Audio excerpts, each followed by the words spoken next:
पारुबाळा, अगं काय हे कार्यक्रम बाहेर सुरू आहे, सगळे बाहेर आहेत आणि तू इकडे एकटी काय करतेस? सावित्री ते बघ ना, रवा करपला. हा? अरे देवा. पारुबाळ, अगं नशिबाचे संकेत असतात हे. मी तुला म्हणाले होते ना की देवाला तुझ्या हातचा नैवेद्य हवाय. हे बघ, तू या घरची थोरली सून आहेस. तुझं कर्तव्य पार पाड. पूजेत कसलाच व्यत्यय येता कामा नये. पूजा व्यवस्थितच झाली पाहिजे. हा, देवाला नैवेद्य मिळाला पाहिजे. सावित्री आत्या, तुम्ही म्हणताय ते बराबर आहे, पण आता काय करू मी? मगाशी तू शिरा बनवला होतास ना, तो घेऊया ना नैवेद्यासाठी. कुठे? काय म्हणणं? नाही नाही, नको नको सावित्री आत्या. हे बघ अगं बाळा, देवाला सगळं कळतं. तो कोणावरही अन्याय होऊ देत नाही. सावित्री आत्या, घे हा शिरा, काही होत नाही. लवकर प्रसाद घेऊन या.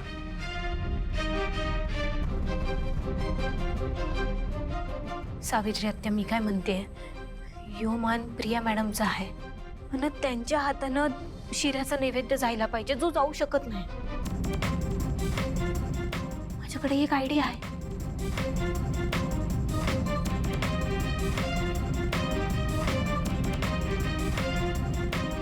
सावित्री आत्या, प्रिया मॅडमच्या हातचा थोडासा नैवेद्य आणि माझ्या हातचा थोडासा नैवेद्य असं एकत्र केलं आहे. आलेच.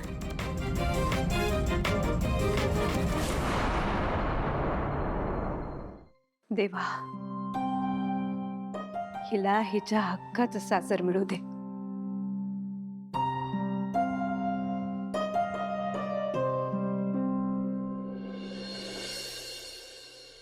प्रसादाचा शिरा.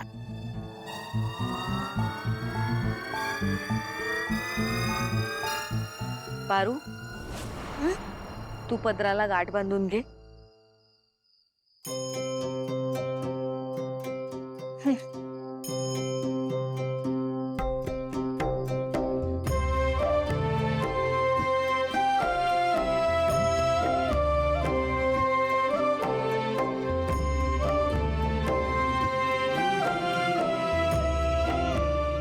बसा दोघे जण, बसा.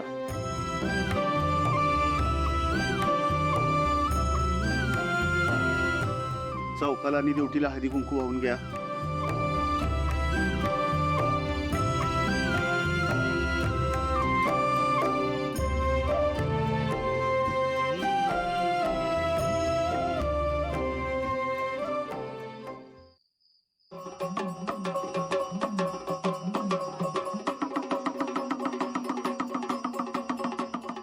नवरा नवरीने ड्युटी पेटवण्या अगोदर आईचा जोगवा मागून ओटी भरायची.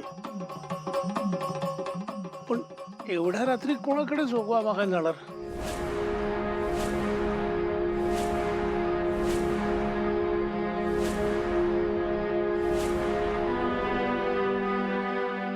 तुम्ही विसरताय, माझ्या भावाचं घर आहे इकडे. आपलं हक्काचं घर इथे असताना दुसरीकडे कुठे कशाला जायचं?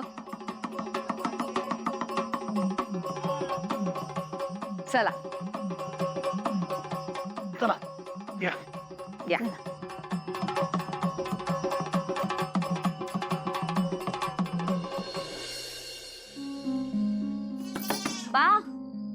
बा, दरवाजा उघड, देवी आई आल्यात.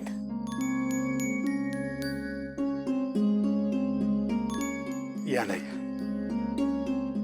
बा, जोगवा मागायला आले आहेत. जोगवा? मॅडम, मला ना हे समज अवघडल्यासारखं वाटतंय. अरे मारुती, अवघडल्यासारखं काय आहे त्याच्यात? तू भाऊ आहेस ना माझा. मग माझी सून आणि मुलगा तुझ्याकडे आज जोगवा मागायला आले. नाही, पर कसं आहे ना मॅडम, हे म्हणजे वावटळासमोर फुंकर मारल्यासारखं वाटतंय. मी गरीब माणूस, मी काय जोगवा देणार? अरे तू काय देतोयस यापेक्षा तू काय भावनेनं देतोयस हे जास्त महत्वाचं आहे. तू काहीही दे, अगदी मुठभर धान्य दिलंस तरी चालेल. चालेल ना? पारू जा घेऊन ये बरं. अंबाबाईचा जोगवा. जा, जा. पारू थांब.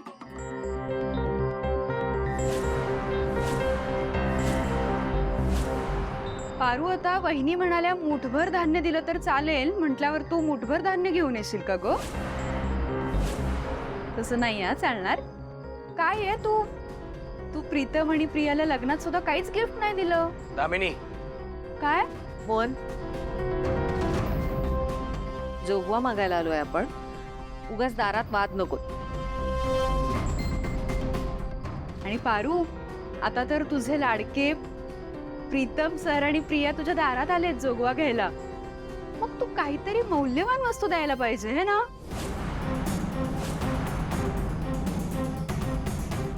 गळ्यातली चेन वगैरे दिलीस तरी चालेल.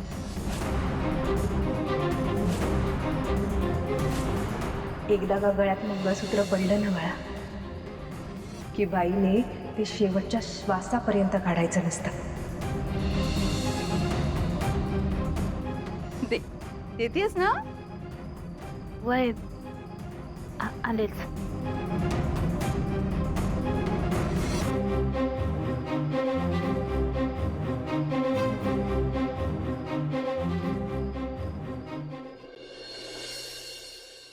प्रिया मॅडम,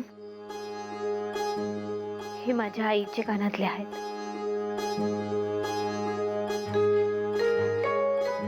माझ्या आईची शेवटची आठवण.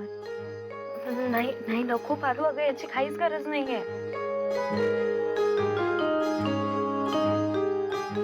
पारू, बघू कानातले. शी, किती आउटडेटेड आहेत. आणि काय ग पारू, तू वापरलेले कानातले देतेस का तुझ्या मालकिणीला? तुला लाज नाही वाटत? माझ्याकडे याच्यापेक्षा मौल्यवान दुसरं काय बी नाही. शेवटी भिकारी ते भिकारी. दामिनी, अति होतंय.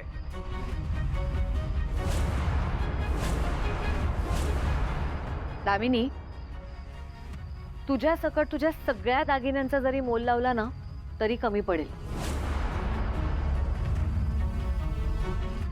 कारण एका मुलीसाठी तिच्या आईची शेवटची आठवण किती मौल्यवान असते हे तुला नाही कळणार.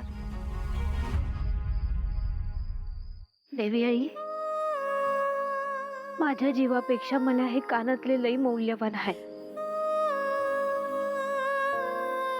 मला आईची माया नाही मिळाली.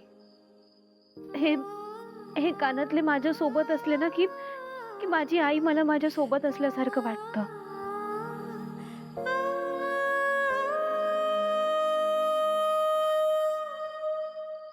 प्रिया मॅडम बी आई विना वाढल्यात. लगीन करून त्यांच्या बाचं घर सोडून इथं आल्यात. हे कानातले त्यांना आईची कमतरता कधी बी भासू देणार नाही. त्यांना आईची माया मिळेल. नाही नाही नको पारू, राहू दे. प्रिया, मायेनी देते ती, घे.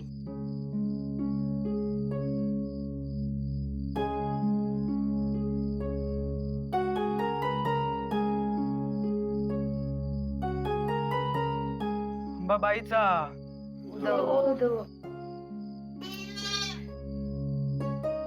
बा, मी आले.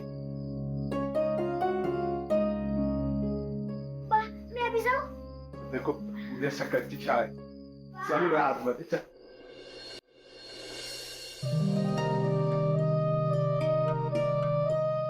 मुलांनो पुढे या.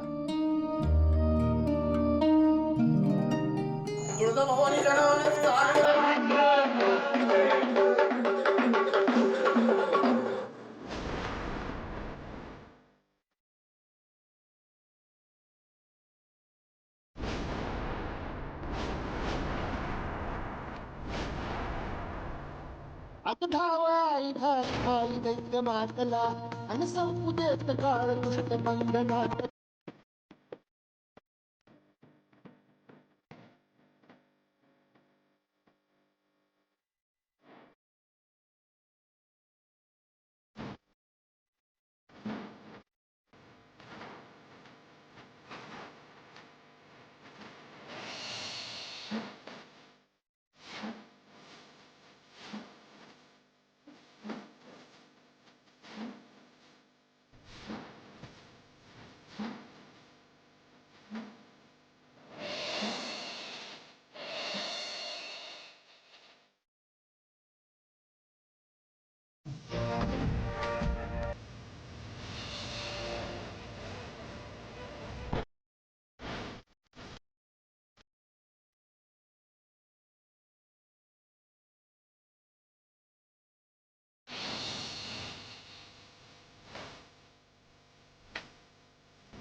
दानी किती दिवस झाले मिस करत होतो.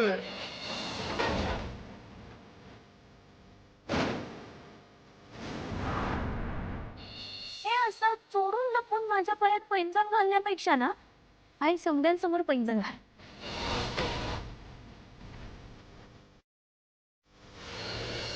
चौकाला ड्युटीला हळदी कुंकू वाद ड्युटी 5 पडेल तेल घाला. बसा.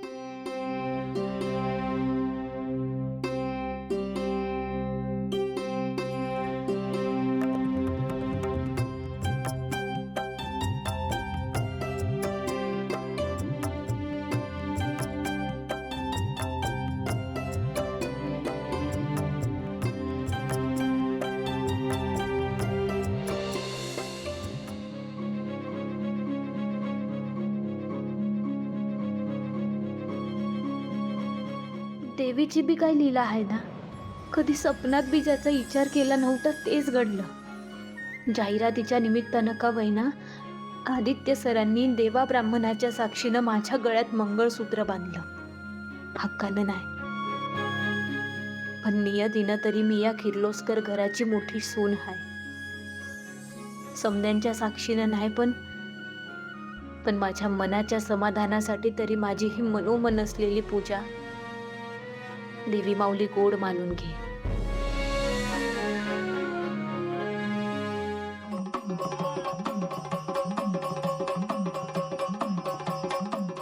उघड्या डोळ्यांनी सपान बघू नको पारू, कारण सपान डोळे मिटू देत नाही.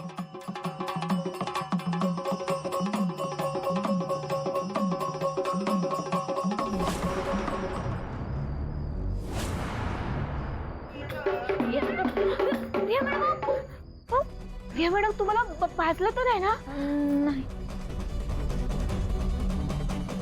अरे काय झालं पण? देवी आई ते प्रिया मॅडमचा पदर निरंजनावरती जात होता. बरं केलेस, अघटित घडता घडता टळलं.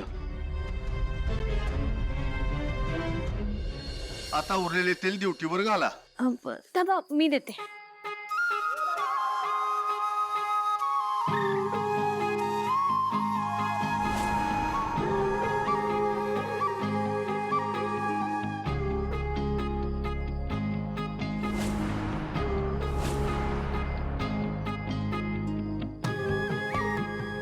देवी माऊलीचीच इच्छा होती की ड्युटीला तेल घरातल्या थोरल्या सुनेकडूनच घातलं जावं.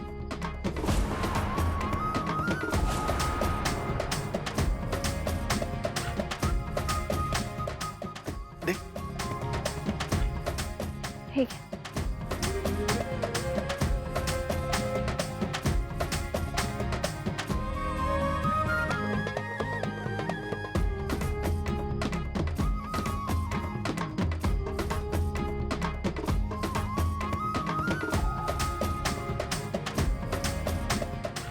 आता नमस्कार करून प्रसाद वाटा.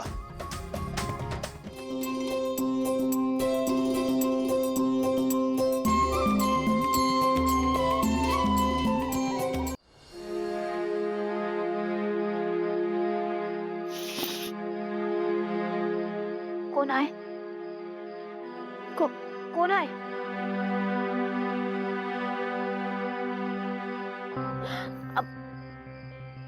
आदित्य सर तुम्ही आहेत वय?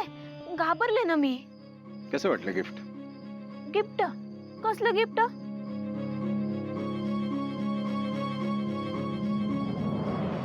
काय करतो पाय तू? पुढे कर. हो, असं कर. नाही हा, मी काय सांगितलं होतं? समद्यांसमोर पायात पैंजण घालायचं. समद्यांसमोरच घातलंय. कसं?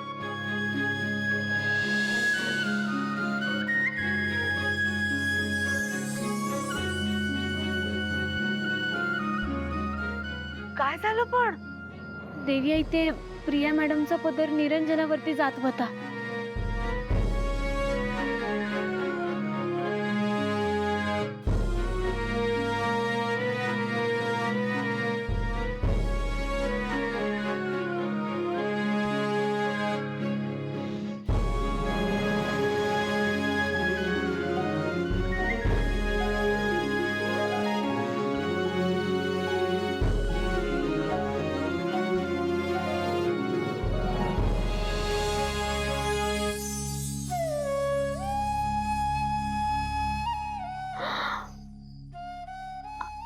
आदित्य सर सगळ्यांसमोर बोलली होतीस ना तू? सगळ्यांसमोर तुझ्या पायात पैंजण घातलंय. आदित्य किर्लोस्कर नाव आहे माझं. किर्लोस्करांचं काम चोख असतं.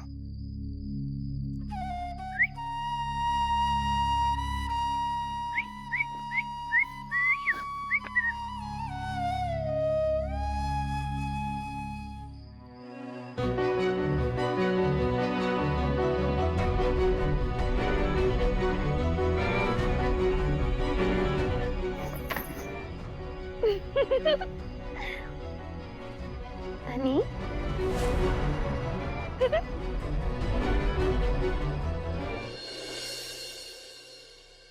मस्त झाला कार्यक्रम नाही का?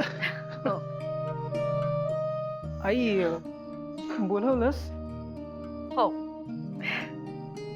उद्या माझ्या सुनेला घेऊन देवदर्शनाला जायचंयस आणि पारूला पण सोबत घेऊन जा.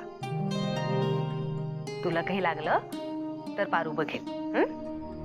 मग मी दादाला पण घेऊन जातो ना. हा, तर या दोघी असणार सोबत तर बोलत बसणार, मग मला बोर होणार ना. दादाला पण घेऊन जातो ना सोबत. बर, ठीक आहे. आदित्य सुद्धा येईल तुमच्या सोबत.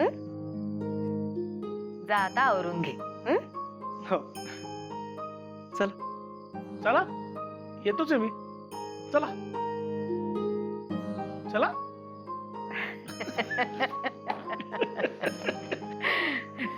Good night. Good night. जा आवर, उद्या सकाळी लवकर उठायचंय ना.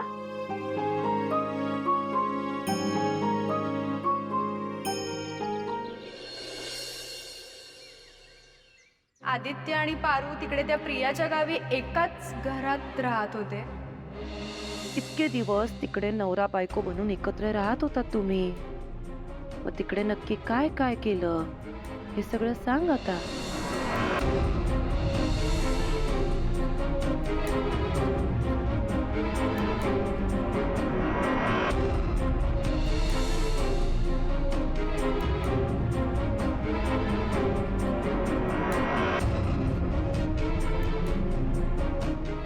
देवी आई, झाले सगळे तयार? मी खाली येतच होते. चल.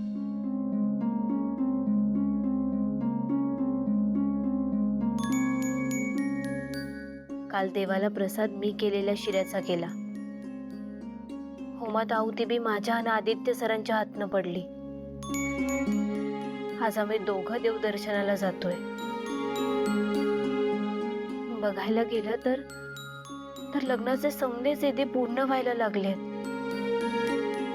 देवा, नक्की काय आहे तुझ्या मनात? पारू, अगं काय झालं? तुला बोलायचं का काही? नाही, ते आम्ही देवदर्शनाला निघालो होतो. तुमचा आशीर्वाद घ्यायचा होता. गोड आहेस, अगदी कालच्या शिऱ्यासारखी. फक्त कालचा शिरा तू बनवायला नको होतास.